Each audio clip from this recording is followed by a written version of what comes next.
Chapter 5: The best way to start a new habit. In 2001, researchers in Great Britain began working with 248 people to build better exercise habits. Over the course of 2 weeks, the subjects were divided into 3 groups. The first group was the control group. They were simply asked to track how often they exercised. The second group was the motivation group. They were asked not only to track their workouts, but also to read some material on the benefits of exercise. The researchers also explained to the group how exercise could reduce the risks of coronary heart disease and improve heart health. Finally, there was the third group. These subjects received the same presentation as the second group, which ensured that they had equal levels of motivation. However, they were also asked to formulate a plan for when and where they would exercise over the following weeks. Specifically, each member of the third group completed the following sentences. During the next week, I will partake in at least 20 minutes of vigorous exercise on day, at time, in place. In the first and second groups, 37 to 38% of people exercised at least once per week. Interestingly, the motivational presentation given to the second group seemed to have no meaningful impact on behavior. But 91% of the third group exercised at least once per week, more than double the normal rate. The sentence they filled out is what researchers refer to as implementation intention, which is a plan you make beforehand about when and where to act. That is how you intend to implement a particular habit. The cues that can trigger a habit come in a wide range of forms. The feel of your phone buzzing in your pocket, the smell of chocolate, chips, cookies, the sound of ambulance sirens, but the two most common cues are time and location. Implementation intentions leverage both of these cues. Broadly speaking, the format for creating an implementation intention is: when situation X arises, I will perform response Y. Hundreds of studies have shown that implementation intentions are effective for sticking to our goals.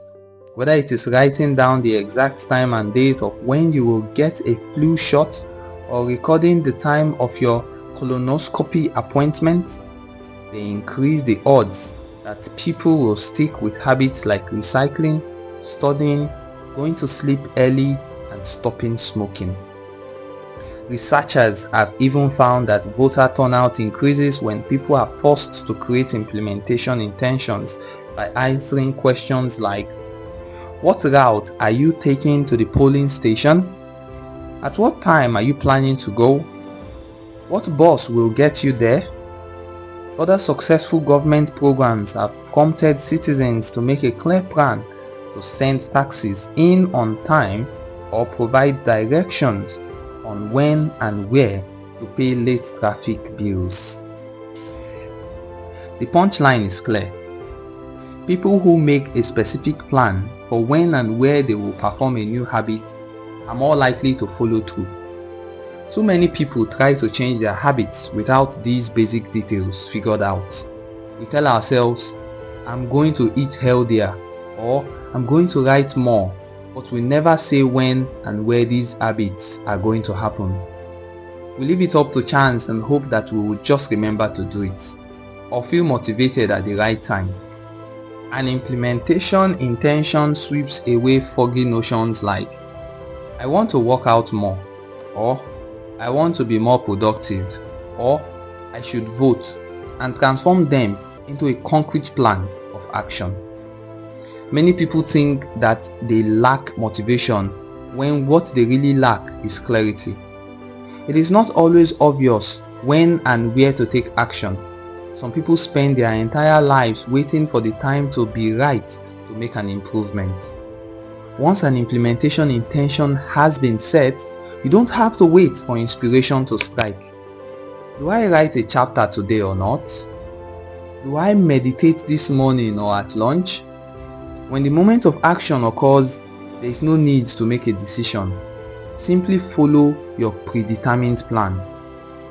A simple way to apply this strategy to your habits is to fill out this sentence. I will behavior at time in location. Meditation.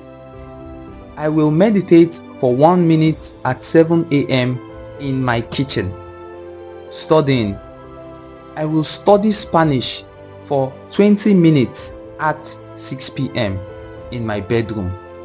Exercise. I will exercise for 1 hour at 5 p.m. in my local gym. Marriage. I will make my partner a cup of tea at 8 a.m. in the kitchen.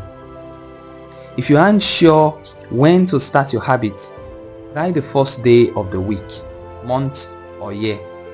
People are more likely to take actions at those times because hope is usually higher. If we have hope, we have a reason to take action. A fresh start feels motivating. There is another benefit to implementation intentions. Being specific about what you want and how you will achieve it helps you say no to things that derail progress, distract your attention, and pull you off course. We often say yes to little requests because we are not clear enough about what we need to be doing instead. When your dreams are vague, it's easy to rationalize little exceptions all day long and never get around to the specific things you need to do to succeed. Give your habits a time and a space to live in the world. The goal is to make the time and location so obvious that with enough repetition, you get an urge to do the right thing at the right time, even if you can't say why. As the writer Jason Zweig noted, obviously, you are never going to just walk out without conscious thoughts. But like a dog salivating at a bell, maybe you start to get antsy around the time of day you normally walk out. There are many ways to use implementation intentions in your life and work. My favorite approach is one I learned from Stanford professor B.J. Fogg, and it's a strategy I refer to as habit stacking.